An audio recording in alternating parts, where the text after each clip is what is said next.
अब बात दिल्ली के उस चेहरे की जिस चेहरे को शायद दिल्ली के वोटर खोजना चाहते हैं या ये मानकर चल रहे हैं कि जी नहीं, केंद्र में एक सरकार है, उस सरकार का एक नायक है, उस नायक के जरिए ही समूचा सच बहुत पारदर्शी होके हमेशा ही नजर आएगा।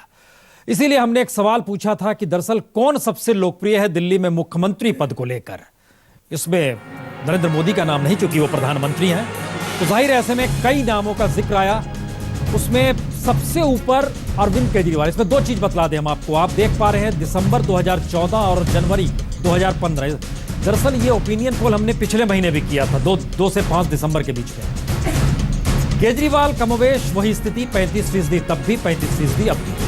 नंबर 1 पे बने हुए हैं। हर्षवर्धन इजाफा हुआ है, 19% लोग की राय में वह थे और अब 23% लोग की राय में वो चले हैं। यानी हर्षवर्धन और केजरीवाल के बीच, इससे पहले याद कीजिए तो जब 2013 में चुनाव हुए थे उस वक्त बीजेपी नंबर 1 पार्टी बनी थी, आम आदमी पार्टी नंबर 2 थी। और अपने इंडिविजुअल तौर पे देखिए तो 4% का इजाफा हो गया हर्षवर्धन के पक्ष में। शीला दीक्षित है नहीं, और इस दौर में उन्होंने एक बयान भी दे दिया था। उस बयान के बाद ही दरअसल ये पोलिंग हो रही थी जो लगातार पूछा जा रहा था, ओपिनियन पोल। 3% नीचे चली गई है। दिसंबर में वो 9% पर थी, आज की तारीख में वो 6% है। लवली आज संकेत कांग्रेस के भीतर से उठे, चुनाव खुद नहीं लड़ना चाहते हैं, पत्नी को लड़ाना चाहते हैं। खुद कहते हैं प्रचार करेंगे, यानी मुख्यमंत्री पद नहीं तो वो अभी 3% कम, 8 से 5। अजय माकन प्रचार की कमान दिल्ली में संभालने वाले हैं, ये भी खबर आ रही है। लेकिन उनकी स्थिति जस की तस, 4% पिछले महीने भी, इस महीने भी 4%, यानी स्थिति कमोवेश जस की तस। सतीश उपाध्याय थोड़ा सा इजाफा हुआ है, 3 से पहुंच गए हैं 5% पर, लेकिन हर्षवर्धन से बहुत पीछे है। जगदीश मुखी, इनका नाम भी किसी ने नहीं उछाला, आम आदमी पार्टी ने उछाल दिया। तो दिसंबर में 3% थे, लेकिन इस दौर में शायद किसी भी भरोसे 1% इजाफा हो गया, आगे बढ़ गए। किरण बेदी कहीं है नहीं, उनकी से बात कीजिए तो कहती है मैं सोशल एक्टिविस्ट हूँ, पॉलिटिकल नहीं है, लेकिन उनका नाम कहीं कहीं से आता है और फिर वो गायब हो जाता है। 3% से 1% पर आ गई है। अब इन सवालों के बीच हर जहन में है कि क्या दिल्ली को चेहरा चाहिए और चेहरे के आसरे वोटिंग होनी चाहिए। हमें लगता है ये सवाल नेताओं से पूछा जाए, जनता से ही शुरुआत करते हैं। चलिए आप ही के पास आते हैं, आप ही ने पहले उंगली उठाई। बताइए, चेहरा चाहिए, उसी के आसरे वोटिंग होती है? मैं ये कहना चाहूँगा मीडिया के माध्यम से कि जब राजीव जी आए थे, जब इंदिरा जी आई थी, जब शीला जी आई थी, उस समय क्या ये जो आपने जो मुद्दे उठाए थे, पानी, बिजली, भ्रष्टाचार, ये केवल उसी के बेस पर चुनाव जीते और केंद्र में भी गए और मुख्यमंत्री भी बने। अब मोदी जी आए हैं तो मोदी जी भी ये चीज़ें मायने नहीं रखती, सीधे सीधे मोदी जी ही इस सत्ता को, यानी दिल्ली में 70 की 70 सीटें तो नहीं आएंगी, लेकिन 50 और 60 के बीच में बीजेपी की सीट आएंगी और ये डॉक्टर हर्षवर्धन चीफ मिनिस्टर बनेंगे या सतीश उपाध्याय बनेंगे। अब आप बताइए, आप चुनाव लड़ने वाले हैं क्या? जी, चुनाव नहीं लड़ने तो सवाल था कि दिल्ली को चेहरे के आसरे वोटिंग देनी है, तो आपने नहीं, चेहरा नहीं आएगा प्रसून जी, इसमें चेहरे की बात नहीं आ रही। नहीं, हमारा दूसरा सवाल है। नहीं, आपका सवाल नहीं, आपने पहले बहुत सारे प्रश्न उठाए तो आएंगे, लेकिन हुजूर हमें लगता है सवाल जब पूछा जा रहा है और जो सामने सर्वे चल रहा है, आपने पूरा इतिहास, कोई अब नेहरू से शुरू हो जाएगा, इसके बाद कोई हेडगेवार से शुरू हो जाएगा। जब तक इतिहास नहीं जानेगा तो ये राजनीति नहीं जान पाएंगे इतिहास के बिना। तो आपको लगता है कि जो 18 से 25 बरस के लड़के हैं आज की तारीख में, उन्हें इंदिरा गांधी याद है? नहीं, उन्हें याद क्यों नहीं है? उन्हें याद है, उन्हें याद है। राजीव जी उन्हें याद है, राजीव जी याद है, याद है उन्हें सब याद है, उन्हें सब चेहरे याद है। उन्हें हेडगेवार, गुरु गोलवलकर याद है? नहीं, उन्हें वो याद नहीं है, नहीं याद है। ओके, ये बड़ा मुश्किल सवाल है। हम आ रहे हैं आपके पास, बताइए, चेहरे मायने रखते हैं? बिल्कुल, अगर दिल्ली में चुनाव हो रहा है तो दिल्ली में लोगों को एक चेहरा चाहिए, तीनों पार्टियों से चाहिए, और उनको देख के ही दिल्ली के लोग वोट करना चाहेंगे। इससे नहीं मतलब है सर। बिल्कुल मतलब है। लड़ जाइए अब, आप बताइए, चेहरा मायने रखता है? जी हाँ सर, चेहरा मायने रखता है। और मेरा सवाल सुधांशु त्रिवेदी जी से है कि वो अपना बीजेपी का चेहरा क्यों नहीं आगे ला रहे हैं? चेहरा मायने रखता है। एक रुकिए, एक महिला भी है ना, जरा उनसे भी, उनको भी ले लें तो हर तबका आ जाएगा। जी बताइए। चेहरा बहुत मायने रखता है। आप मुझे बताइए, देश के युवा सड़क पर खड़े होकर छोटी सी स्टेज लगाकर बोलना चाहते हैं, कोई मुंह पर जूता मार देता है, कोई डंडा मार देता है। ये क्या डेमोक्रेसी है? हमारे देश की डेमोक्रेसी बहुत स्वस्थ डेमोक्रेसी है। मैं अपनी बात करती हूँ, मैं सड़क पर साइकिल से चलना चाहती हूँ या ये बस से चलना चाहती हूँ। 12:15 से 3:45 तक डीटीसी की खाली बसें डिपोली की घूमती रहेंगी। सिर मेरा सफेद हो गया, इतने सालों से यही हो रहा है। सिर्फ 49 दिन मुझे बस मिली थी, जिसको सबने धिक्कारा था। मुझे हर 5 मिनट में बस मिली। तो बाल आपने सफेद ऐसे नहीं किए हैं दिल्ली में, बताइए। 35% लोगों की पसंद केजरीवाल है। एक प्रश्न पूछती हूँ, 26 जनवरी का हमारे देश में बहुत महत्व है। पिछले साल केजरीवाल क्या कर रहे थे? दिल्ली में सत्याग्रह कर रहे थे। ये देश एक मजबूत प्रजातांत्रिक देश है। प्रजातंत्र की चूल्हे हिला रहे थे, कह रहे थे जो भी टेलीविजन में मुझे देख रहा, आओ आओ आओ। क्या भीड़ तंत्र बनाना चाहते थे? क्या अब भी इनका ये मुद्दा है? क्या इस मुद्दे पर फिर चुनाव लड़ेंगे कि जब मैं आऊंगा तो अपना एड प्रधानमंत्री पद के लिए करूंगा, ना कि चेहरा होना चाहिए या नहीं? होना चाहिए। नहीं, इनसे पूछ रहे हैं। मुझे केजरीवाल पसंद अरे है। अच्छी है, आप कमाल है यार।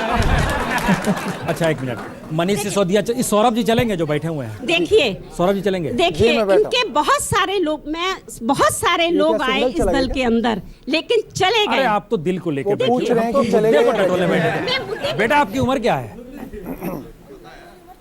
अभी नहीं बात करेंगे हम, एक मिनट। सुधांशु त्रिवेदी जी, कुछ लोगों की राय है चेहरा होना चाहिए, कुछ लोगों की राय है चेहरा नहीं होना चाहिए, लेकिन इन सब के बीच एक राय यह भी है कि कम से कम मुख्यमंत्री जो होना चाहिए वो कुछ ऐसा करे दिल्ली के लिए जो भाव निकल के आ रहा है, जिससे लग रहा है कि पिछले दिनों निकला नहीं।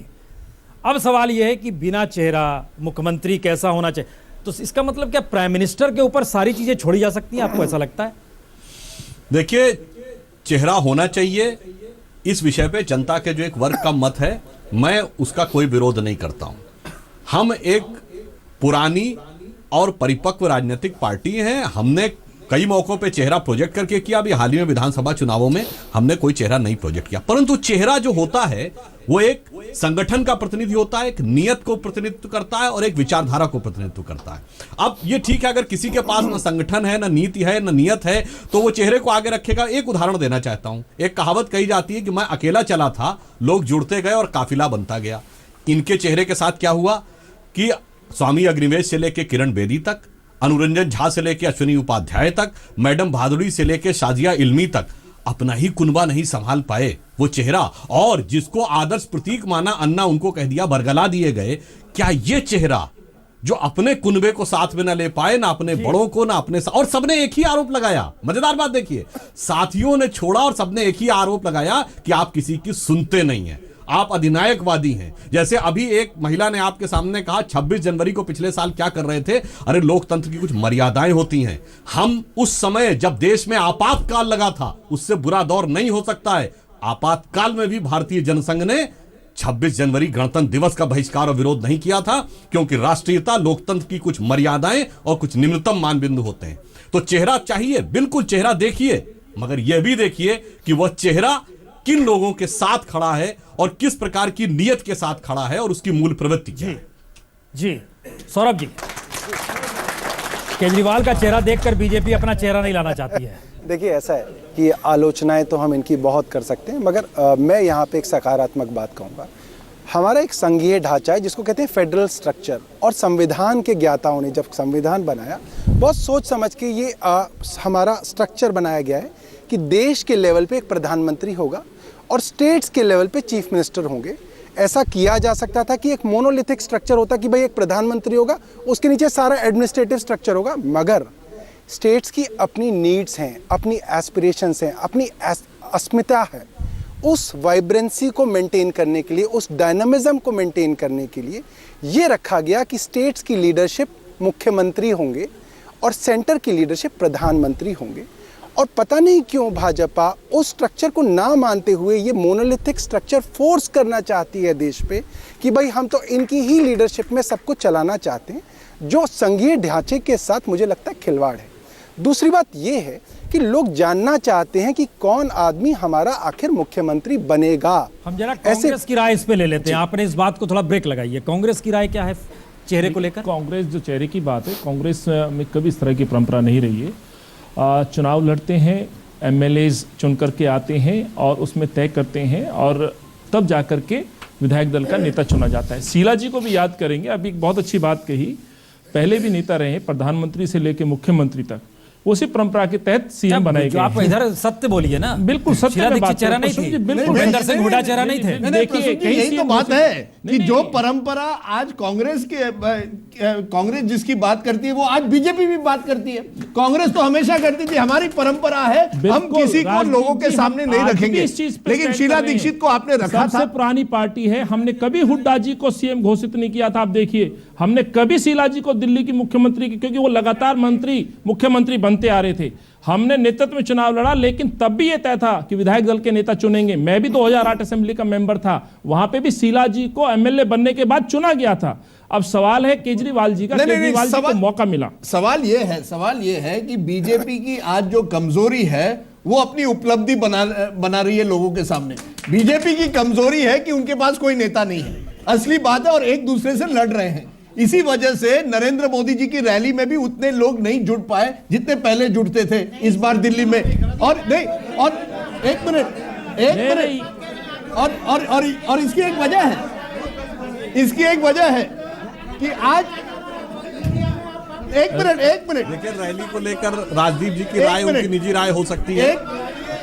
आप बात नहीं, सुनेंगे? ये केवल राजदीप जी नहीं कह रहे हैं, हर मीडिया वाला यही कह रहे हैं। आप बात सुनेंगे? ये सत्य है, सबसे ईमानदार ये नेता सत्य जो है।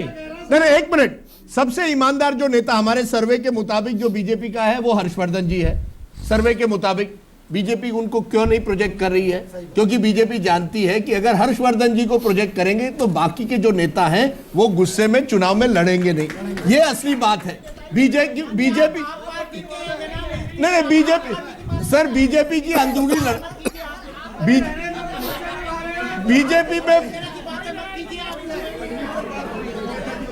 बीजेपी की जो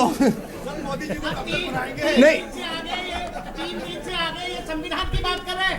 बीजेपी और कांग्रेस कितने साल पुरानी है? ये 3 दिन से आगे संविधान की बात कर रहे हैं। जुम्मा 3 दिन इसी को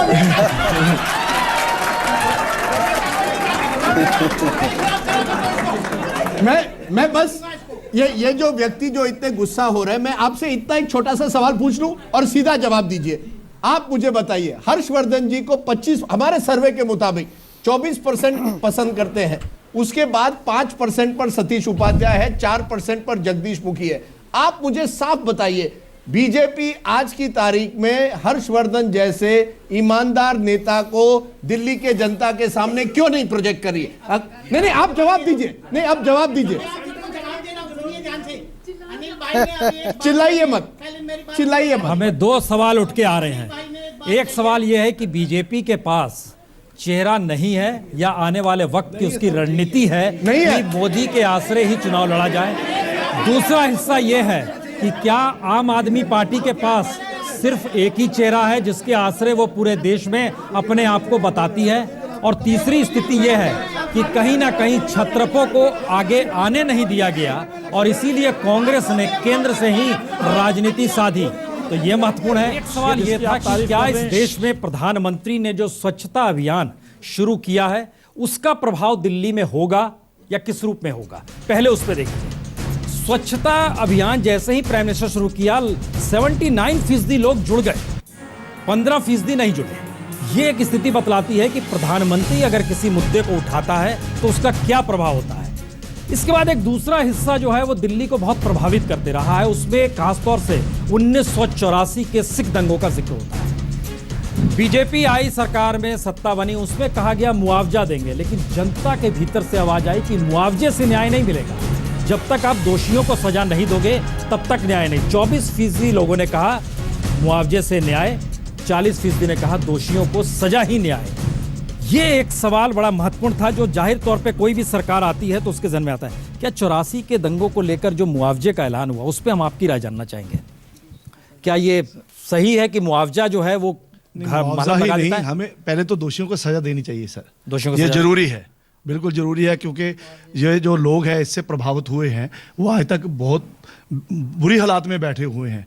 वो उनके बच्चे जो थे छोटे छोटे थे, अब जंग हो गए हैं। लेकिन ये सुधांशु जी से हम जवाब पूछ लेते हैं, चूंकि अब उनकी सरकार है। सुधांशु जी, ये एक बड़ा महत्वपूर्ण मुद्दा, और आप लोगों ने भी माना था 84 के दंगे वाले मुद्दा, मुआवजा मलहम नहीं लगाता है, सजा ना दीजिए तो न्याय नहीं मिलता है। ये बात हम बिल्कुल स्पष्ट कर देना चाहते हैं कि भारतीय जनता पार्टी कदापि मुआवजे को, मतलब न्याय का मुआवजे को नहीं मानती है। गृह मंत्री राजनाथ सिंह जी ने जब मुआवजा दिया था उस समय भी स्पष्ट रूप से यह बात कही थी कि हम कतई इसको कंपनसेशन के रूप में नहीं करें, न्याय अपनी जगह है, परंतु जो दुख थे, जो वेदना इन परिवारों ने सही थी, उनके लिए एक प्रतीकात्मक दृष्टि से जो सरकार अपने स्तर से कर सकती थी वह किया है। न्याय के प्रति हमारी प्रतिबद्धता अपनी जगह है। और अब मैं उस पुरानी बातों में नहीं जाना चाहता कि कांग्रेस पार्टी ने तब कहा था बड़ा पेड़ गिरता है धरती हिलती है वगैरह, वो सब विषय अपनी जगह है। तो हमारी प्रतिबद्धता और तत्कालीन कांग्रेस पार्टी की प्रतिबद्धता में जमीन आसमान का अंतर है। वह दिल्ली प्रदेश की जनता ने देखा है और उसमें कहीं किसी प्रकार के कोई कंफ्यूजन की गुंजाइश मुझे नहीं लगती। अनिल चौधरी जी, यही वो सवाल है जो बार बार कांग्रेस को डराता है, जिसमें वो बार बार जो उनके दायरे में आरोपी आए हुए हैं, टाइगर साहब हो, जो भी नाम सब आते हैं, उनसे आप लोग किनारा कर लेते हैं। डराता है 84 बार बार, सिख वाला मसला डराता है? ऐसा नहीं है, ये अभी तक जांच चल रही है, आपको सभी को जानकारी है। बात इस बात की कि जब भी चुनाव आता है इसको राजनीतिकरण क्यों किया जाता है, क्यों उसको राजनीति का रूप दिया जाता है। एक आते हैं, चुनाव की घोषणा होती है, वो कहते हैं कि हम SIT गठित करेंगे, केंद्र में सरकार बनती है, वो कहते हैं कि हम मुआवजा देते हैं। जो आज जो सिख कम्युनिटी को जो प्रलोभन की बात कहें या उनको इस तरह से ख्वाब दिखाने की बात की जा रही है, कहीं ना कहीं मेरा प्रश्न ये है कि राजनीतिक तौर पे इन चीज़ों को कैश करने की कोशिश विपक्षी दलों के द्वारा की जाती है। लेकिन आपने कभी हिम्मत नहीं दिखाई कि जो आरोपी है उसको पार्टी से निकाल दें? कभी भी पार्टी ने, कभी भी जिस तरह से जिनके ऊपर इस तरह के प्रश्न चिन्ह हैं, कभी भी पार्टी उनके साथ ऐसा नहीं है कि उनको कहीं बचाने की कोशिश की है। CBI अपना काम कर रही है, जांच चल रही है, पर घूम के प्रश्न वही आता है कि कब तक हम इस पे पॉलिटिक्स करते रहेंगे। न्याय जिनको मिलना चाहिए, जांच जल्दी पूरी होनी चाहिए, ये मैं कहना चाहता हूँ। जी, आप कुछ कहना चाह रहे हैं सौरभ? बार बार बता रहे हैं, बोलिए। मैं ये बता रहा हूँ कि 1984 के दंगों को आज 30 साल से भी ज़्यादा हो गए हैं। सुनने दीजिए जी। मैं ये कहना चाह रहा हूँ कि 1984 के सिख दंगों को आज 30 साल से भी ज़्यादा होने लगे हैं। कांग्रेस की सरकार भी रही, भाजपा की सरकार भी रही, दिल्ली में भी रही, केंद्र में भी रही, मगर 30 साल में किसी ने इसके अंदर कुछ नहीं किया। हमारी सरकार ये एक ऐसा मुद्दा है जिसको लेकर यहां पर लोगों की एक राय है कि 30 बरस हो गए फिर भी आप बोलते हैं जांच चल रही है। दूसरा सवाल यह है कि मुआवजा कोई न्याय की बात नहीं है, वो एक प्रतीकात्मक है। तीसरा सवाल है दोनों बेवकूफ बना रहे हैं जनता को। ये उलझन है, लेकिन चुनाव इसीलिए होता है कि रास्ता निकल जाए। हम ब्रेक ले रहे हैं, ब्रेक के बाद बताएंगे आपको दरअसल इस ओपिनियन पोल की राय है क्या, किसकी सरकार बनने वाली है दिल्ली में अगर आज चुनाव हो जाए।